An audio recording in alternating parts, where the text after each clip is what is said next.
What's going on, guys? Welcome to Fantasy Sports Now. Week 13, pitchers to stream. Let's just jump right into it. Normally, I show our successes and all our failures and all of that fun stuff. I actually think we had a pretty successful week last week. Chad Cool and Scooble, I know we're on there. But my wife is due pretty much any moment for our third child here, and my time is running really short, but I still want to get you guys something here. And last week, we kind of discovered that if you kind of click into these guys, they give you pretty good stats as we go. So I'm going to go pretty raw and just dive right in and kind of research it as we go with you guys. So, like here, Garrett Richards is not a good pick yet. All these guys are owned in 50% leagues or less, and we're looking at week 13. So these are your streaming options in those leagues.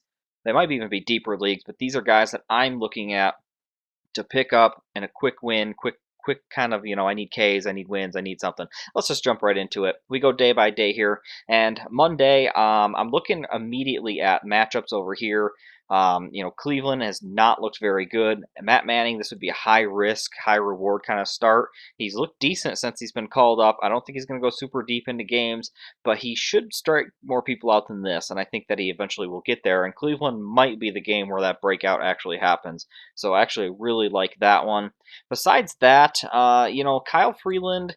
Pittsburgh's been looking a lot better, but Freeland looked pretty darn well this last start, so he could be a potential start here. And I think that people are giving up on Dylan Bundy. I think that that's fair. Now let's go ahead and jump on in here because he has not looked great at all, honestly, this entire season. I mean, what is his overall ERA? I don't. Does it show us in here? I mean, look at that. That's absolutely brutal, and this matchup is absolutely brutal too. New York has not looked great, but this matchup is brutal. So I wouldn't pick him here, but I think I would keep him in mind as a potential like bounce back, a turnaround kind of guy. So we'll see what happens there. Moving on, I don't like this matchup here at Toronto. Robbie Ray, it is what it is. But Flexon, I call him Flexon. He has been really, really good. Look at these two starts, guys. Let's not forget these two. I mean, and even go back even further. He's really put on really good performances. Yeah, he gave a 5 against Oakland. That's fine. But this guy needs to be owned in more than 25% of leagues. That's pretty crazy to me. Now, would I start him this week necessarily against Toronto? No, and I don't really like this as a streaming option per se, but I think he needs to be owned in far more leagues than he actually is.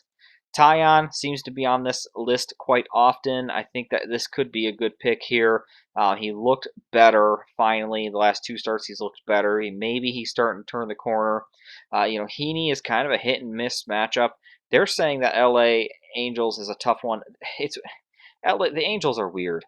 They pretty much need to score 6 or 7 runs to win in any matchup, and that's what we saw tonight. And we do these on Sunday. They had to score 6 in order, or was it 5, in order to win. I think it was 6. And it's just one of those things where they don't hit consistently, so that could be a good start there. I do want to check up on Caleb Smith here because he became the starter and has, not bad last two starts. Dodgers, Milwaukee is brutal, so I kind of almost discount that one. I look more at this one and go, Caleb Smith, that's not bad. The problem with Arizona is they don't get wins. St. Louis, that is a good matchup, so I do like this start here. Zach Davies actually looked good in his last start, and he's going at Milwaukee.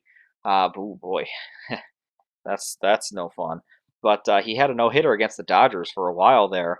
Yeah, he's got 5 walks. So you know what, Zach Davies, I'm not ready to jump on that ship yet. I'm just gonna pass there. I'm not really seeing any other great looking matchups here that I really like and that I'm gonna jump on. So I think the pick here is Tyon Flexen, just like they have here, and maybe Caleb Smith if you're kind of desperate at that point. Moving on to Wednesday, again, if you're looking at this going, Ohtani, yeah, I don't understand why he's 50%. He's obviously owned in every league, and if he's not, he should be. So that's a little bit silly there. At Boston, Mike Minor, don't like that. Seattle, not bad. How's Steve Matz been doing here? Uh, yeah, that's a good start, and that was at Boston. Is that where he's? No, okay, he's going to Seattle. So that's a bit of a risky start for me. I don't know how much I love that, but it is a good matchup. Sheffield's okay at best, so it is a good matchup. So I might go with Matt's here. Kim had a good outing the other day, and he's going to Arizona, which is always a winnable game. Oh, great! What's happened here?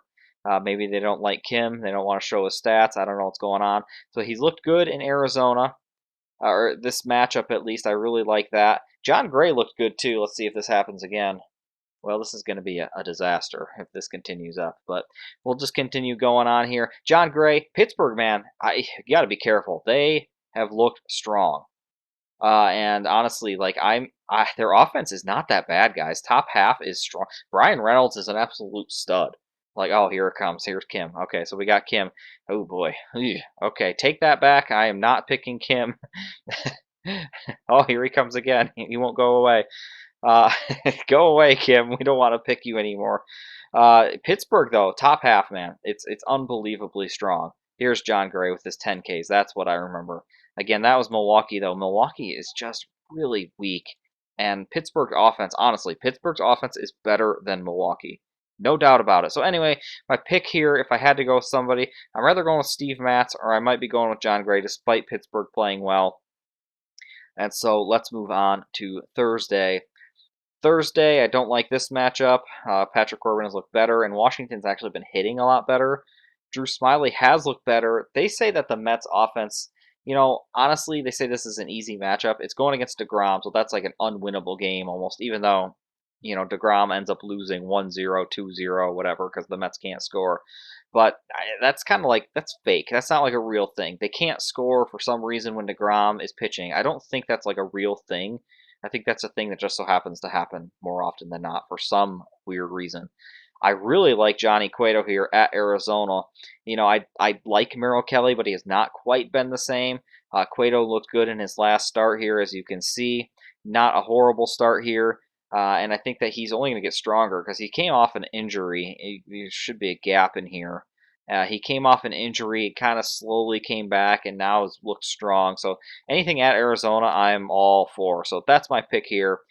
Drew Smyly, he's been better. I think we kind of predicted that he'd be better, but I don't necessarily like this Mets matchup. They're getting healthy. Yeah, they struggled a little bit. Conforto's back, McNeil's back, Alonso's back. All these guys are back, and it feels like an offense that can and will explode occasionally, and that's not a game that I want anything to do with. Drew Smyly's not going to win that game. Moving on here, this is a good matchup here. Obviously, I'm big, just way down on Milwaukee. Sometimes Milwaukee's weird. They rather don't score at all, or they end up scoring 6 late. It's very strange. They refuse to give their starting pitcher any support. It's kind of sad, but what can you do? So I like this matchup here. That looks good. Logan Gilbert, he's supposed to be a high K kind of guy, and these starts were good. He's got a good matchup. I still don't trust him. I think that you need at least half a year, a full year, before I'm really going to trust you, at least on my kind of fantasy squad. Don't really trust him. Alex Cobb actually looked okay. Whoa, I am misremembering. I'm remembering, well, I'm from Detroit, so I'm remembering the Detroit start, but boy, this one got out of hand. I remember he was throwing a no-hitter through 3, so I think it was 4. Obviously, he just got absolutely crushed, so we'll take that back on Alex Cobb.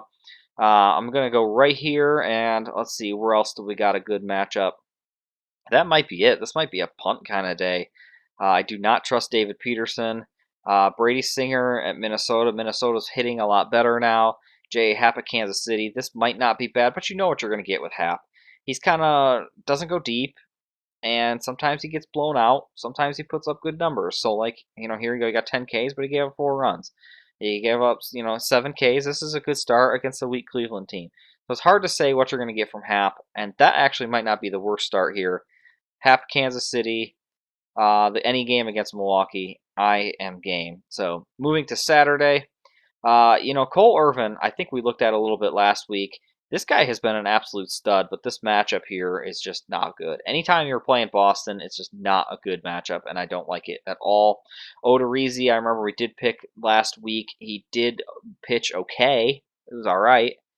He's got another favorable matchup. Anytime Houston, man, their offense was electric. They slowed down. They had the rain delays, and they slowed down, and they lost to Detroit a couple of times. But anytime you can get backed by that offense right now, especially at Cleveland, a team that is just desolate right now. It's just Cleveland just seems like an easy team to beat right now. They keep winning ball games, but they just seem like an easy team to beat, and that's, I don't know, it's a weird feeling. Really strange. Marco Gonzalez has not been the same since his injury, which makes sense. It was his forearm, and we're back to the spinning wheel here. He had the forearm strain. He has not looked the same since, but this is a favorable matchup at Texas. Texas, though they have been hitting a little bit better, it's not. And Lyles has been okay. This is still a winnable game, and I still believe that Marco Gonzalez can be good. And the kind of the flip here, if you believe that Texas can win this game, Jordan Lyles might not be a bad pick here against Seattle. So both of those are not bad. I think I expect them both to do well. And let's move on to Sunday. We're back to Flexen with another, so he's got to be my two-start pitcher of the week, right? So Flexen, another good start. Fulte has been brutal. He had a couple of good outings, and it's weird because I remember playing him in fantasy. Somebody spot started him, and he had a fantastic game, and that's the one that sticks in my head. Even though like he has not been good at all, that's the one that still sticks in my head. So this is a great matchup for him going to Texas. Again, Taillon, with the Mets, I don't like this matchup. I really don't. I think that Taillon could get crushed here. Stroman, against the Yankees. Here's Marco Gonzalez finally. So he has settled down a little bit, at least in this last start. Tampa Bay usually likes to strike out quite a lot, so maybe he's starting to build some stamina, starting to get back to where he is. So anyway, on that Saturday for him, wherever he went, I'd like him there. Moving on, I will still kind of back at Sunday. Here's what I'm talking about. So Dylan Bundy now going to Baltimore at home against Baltimore. See, I like this matchup. So this to me, I would pick up and I would play this matchup if I was streaming Sunday. I would pick this up and I would do it. It's better than this. It's definitely better than Carlos Martinez, at Colorado. That's going to be a blow up. Joe Ross playing the Dodgers. That's going to be a blow up. Spencer Howard, I think eventually will be a guy that we pick up eventually, but I'm not going against San Diego. Are you kidding me? No chance. So for me, the guy on it, like if he's there, it's Flexen and it's Bundy. These are my guys. Those are my guys right there. So there we go. So two starts here. Let's see, week 13, we'll go with the two-start pitchers. We kind of already went through some of them that we like, but we can kind of do it live here. We don't like to pick guys that are already kind of taken. So we already went through a couple of them. Nobody is really sticking out too much. Caleb Smith here. This could be a good start. This could also be a good start. San Francisco wins a lot of ball games, but I feel like they do sometimes blow opponents out, but if your pitcher is even decent that day, he's decent enough, he can really take San Francisco and maybe not win that game, but pitch well. You see pitchers who aren't great sometimes take San Francisco to the brink, and they don't normally win, but they still at least look good. Freeland's got favorable matchups, Pittsburgh and St. Louis. That looks good to me. Matt Manning, this is a favorable one. This maybe not so much. The White Sox haven't been playing as well lately, and Detroit has, so I don't love it, but it is an option for us here.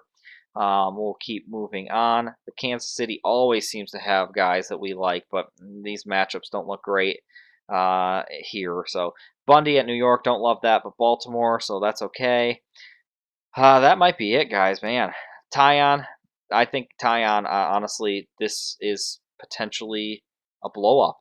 Honestly, LA could blow you up, and the Mets could too, or it could go the other way around. It's too risky for me to take him as a true two-start, though I do like this matchup potentially. Here we go, Flexon. That was the other one. I think that this could be the guy for the two-start. It's such a tough one, guys. It's so tough to do. Not taking Carlos Martinez, even though these are favorable matchups. He has looked absolutely abysmal, and I can't trust him. So Fulte does not have the greatest of matchups either. If Robbie Ray is not owned, I would absolutely be picking him up for a two-start here. So I guess really our guys at the top here that we already mentioned. Who was it there? My best two-start guy. Where did he go? Let's keep going. Where was he? Well, I'm blanking on it. I don't waste your guys' time. Anyway, guys, sorry that this one is a little less organized as before, but that baby's coming. And if we miss next week, you know why. Wish us luck, and we'll see you next time.